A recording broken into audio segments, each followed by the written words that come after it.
अपशब्द पे अपशब्द कर रहा है, बहुत ताने दिए, बहुत। उसके बाद भी भगवान की कृपा देखिए, भगवान विष्णु स्वयं बोल रहे हैं आप करुणा करिए। तो शंकर भगवान ने कहा क्या चाहते हो नारायण? नारायण कहते हैं ये ब्रह्मा का जो कटा हुआ सिर है इसके ऊपर कुछ कृपा कर दो।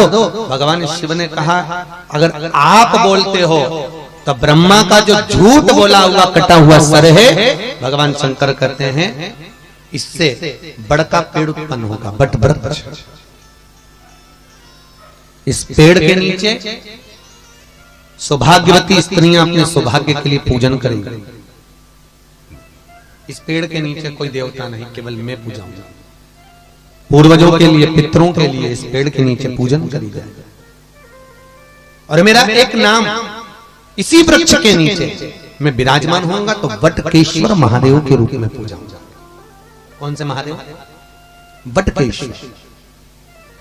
जिसका अदालत में कोई कार्य चल रहा हो, प्रशासनिक कोई कार्यवाही हो, केस निपट नहीं रहा हो, तो बड़ के पत्ते के ऊपर शंकर का एक बालू का शिवलिंग बनाइए और बालू का शिवलिंग बनाकर उसकी पूजन करिए बड़ के पेड़ के नीचे, वटकेश्वर महादेव के नाम से उसकी पूजन करें। दूध दही चढ़ाओ, उसी दही को, चढ़े हुए दही को चम्मच में निकाल कर लिया, उसको किसी वस्त्र पर लगा लो, कोई रुमाल आदि पर, और जो अदालत में जा रहे हो किसी कार्रवाई के लिए और अपने पक्ष में अगर निर्णय नहीं आ रहा तो उसको जेब में रखकर लेकर चले जाइए, आपके पक्ष में वो जवाब आ जाएगा। बहुत दिनों से अगर कोई फाइल अटकी हुई है, कोई प्रशासन में कोई जमीन, कोई जायदाद कोई अटकी हुई है, नहीं हो रहा, तो वटकेश्वर महादेव का पूजन करना प्रारंभ करें। कौन से महादेव? वटकेश्वर, जो बड़ के पेड़ के नीचे विराजमान होते हैं, वट वृक्ष के नीचे जो विराजित है, वटकेश्वर महाराज। यही वटकेश्वर महादेव के शास्त्र कहता है जिसको पथरी की बीमारी हो जाती है ना, स्टोन हो जाता है, कहीं किडनी के पास, कहीं लीवर के पास, कहीं अन्य अन्य जगहों पर स्टोन जिसको हो जाता है, पथरी की बीमारी, तो जो दुर्वा होती है उस दुर्वा को महाराज बड़ के पेड़ के नीचे शंकर को समर्पित कर कर वही दुर्वा वटकेश्वर महादेव के पेड़ के नीचे वटकेश्वर महादेव का स्मरण कर कर चबा चबा कर खा लेने से, दुर्वा ये सादी दुर्वा, तो सफेद नहीं, सादी दुर्वा, चबा चबा कर खा लेने से महाराज कुछ ही दिनों में पथरी समाप्त हो जाती है, स्टोन की बीमारी। वटकेश्वर महादेव, भगवान वटकेश्वर का स्मरण करिए। कोई कार्य उलझ रहा है, बहुत दिनों से लगे हो, व्यापार आज चल रहा है, एक दिन छुट्टी है, फिर व्यापार चल रहा है, फिर नीचे घाटा आ रहा है, फिर चल रहा है, फिर घाटा आ रहा है, वटकेश्वर का स्मरण करिए। सोमवार के दिन वटकेश्वर महादेव का पूजन करो, बड़ के पेड़ के नीचे जाके वटकेश्वर का स्मरण करो, आपका व्यापार चढ़ेगा बहुत। वटकेश्वर महादेव का पूजन एक जगह और काम आता है, कोई पैसा खा के भग गया, नहीं दे दिया, 25,000 फोन लगा दिया, पैसा नहीं आ रहा, बहुत प्रयास कर लिया, नहीं मिल रहा, तो पीपल का पत्ता, बड़ का पत्ता नहीं, पीपल के पत्ते पर शंकर के शिवलिंग का निर्माण,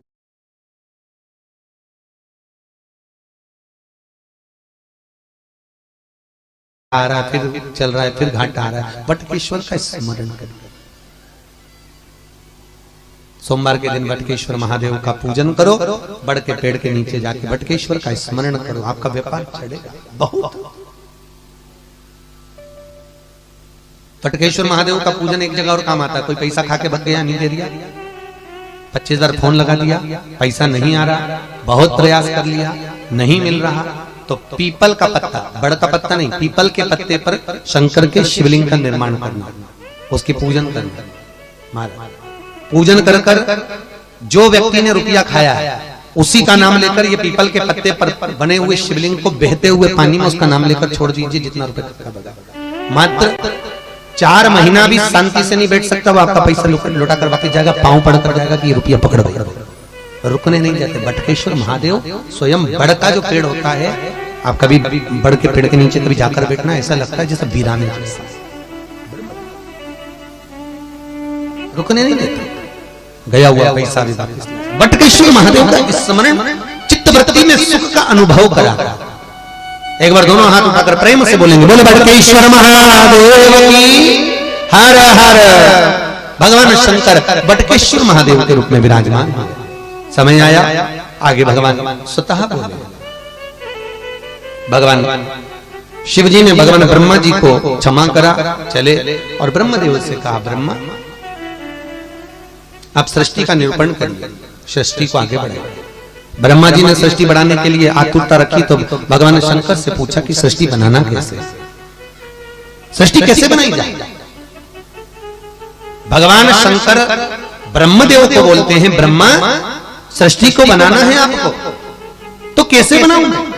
शंकर भगवान ने अपना स्वरूप दिखाया, आधा पुरुष आधा स्त्री, आधा शिव आधा पार्वती। गौरी शंकर का अर्धनारीश्वर स्वरूप का दर्शन करा। बस ऐसी ही सृष्टि बना दो, आधे पुरुष बना दो आधे स्त्री बना दो। अब भगवान शंकर ने कहा था आधे पुरुष आधे स्त्री बना दो, तो ब्रह्मा जी ने सृष्टि बनाई। थोड़ी देर बाद भगवान शंकर और भगवान विष्णु घूमते हुए आए, तो उन्होंने आकर देखा जो ब्रह्मा जी ने सृष्टि बनाई थी, पुरुष और स्त्री को अलग अलग बनाना था, इन्होंने भेला करके बना दिया। अब स्त्री और पुरुष दोनों को भेला करके बनाया, तो चारों तरफ किन्नर ही किन्नर हो गए।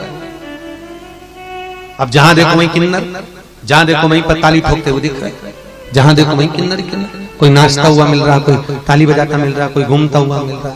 तो भगवान विष्णु ने भगवान शंकर से पूछा, ये इतनी सारी सृष्टि किन्नर ही किन्नर, ये कैसे आ गए। भगवान विष्णु ने उसी समय पर किन्नर को रोका, पूछा तुम कौन, तो कि हमें ब्रह्मा जी ने बनाया। ब्रह्मदेव से पूछा ये तुमने क्या करा। ब्रह्मा जी बोले शंकर जी ने तो बोला था कि आधे पुरुष आधे स्त्री बना दो। भगवान विष्णु बोले शंकर जी बोले थे आधे पुरुष आधे स्त्री बना दो, अगर 2 पुरुष बनाओ तो 2 स्त्री बनाओ, 5 पुरुष बनाओ तो 5 स्त्री बनाओ, तुमने तो दोनों को भेला करके बना दिया। ब्रह्मा जी बोले गलती हो गई। अब ये सृष्टि का करेंगे क्या, ये किन्नरी किन्नरी इकट्ठे हो गए। भगवान विष्णु को तो हंसी आ गई और भगवान विष्णु ठाका लगाकर हंसे। जैसे हंसे भगवान शंकर को बुरा लग गया, भले कुछ भी है ब्रह्मा ने बनाई है तो गलती हो गई, तो उस पर क्या हंसा। शिव महापुराण की कथा कहती है किसी अपंग को, किसी बुद्धि से विकलांग को, किसी हस्तचरण से विकलांग को, किसी को चित्तवृत्ति से विकलांग को, किसी को देखकर कभी हंसना नहीं जिंदगी में, कभी मत हंसना। किसी को देखकर नहीं हंसना कि ये ऐसा करा, नहीं नहीं, नहीं। क्यों गलती करी थी भगवान विष्णु ने। ब्रह्मा की बनाई हुई सृष्टि किन्नरों को देखकर भगवान विष्णु हंसे थे, तो शंकर भगवान ने कह दिया नारायण तुम इन किन्नरों को देखकर हंसे हो, पृथ्वी पर जाकर तुमको भी किन्नर बनना पड़ेगा। ए नारायण पृथ्वी पर जाकर तुमको भी किन्नर बनना पड़ेगा। और श्रीमद् भागवत में पंडित जी ने कथा बाची होगी तो सुनाया होगा, जब भगवान कृष्ण को किन्नर बनना पड़ा,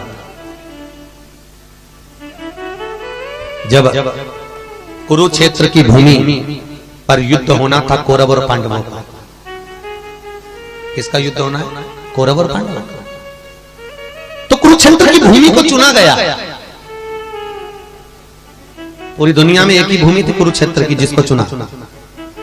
भगवान कृष्ण ने अपने दूतों को भेजा था, जाओ कौरव और पांडवों का युद्ध होना है, कोई भूमि चुनकर आइए जिस भूमि पर युद्ध लड़ना है। तो कहा कौरव और पांडवों ने, क्या हस्तिनापुर में युद्ध नहीं हो सकता। भगवान कृष्ण ने कहा नहीं, हस्तिनापुर में युद्ध नहीं होगा। इतनी बड़ी दिल्ली, हस्तिनापुर मतलब दिल्ली, क्या दिल्ली में युद्ध नहीं हो सकता था, हो सकता था, पर भगवान ने कहा नहीं। भगवान को लगा युद्ध ऐसी भूमि पर कराऊंगा जहां पर भाई भाई का दुश्मन बन जाए, नहीं तो मालूम पड़े इन दोनों को झगड़ा कराऊंगा और ये दोनों एक हो गए तो अपना तो काम ही खत्म हो गया। युद्ध के लिए कोई भूमि ढूंढी जाए, ढूंढते ढूंढते सब दूर गए। भगवान कृष्ण के गण पार्षद सब दूर, हर जगह कर गए, ढूंढो जरा कोई ऐसी भूमि जहां भाई भाई का दुश्मन हो। चंडीगढ़ भी आए होंगे, ऐसा नहीं गए होंगे, यहां पे भी नहीं मिली ऐसी भूमि जहां युद्ध हो सके। सब दूर देखा, आखिरी में भगवान कृष्ण के पार्षद दूत द्वारपाल पहुंच गए। कहां पर, कुरुक्षेत्र। और कुरुक्षेत्र में पहुंचे तो क्या देखा, बड़े भाई ने छोटे भाई से कहा जा उधर खेत में से पानी आ रहा है, मेड़ बांधे, मेड़ मतलब मिट्टी की ढेर लगा दे, पानी इधर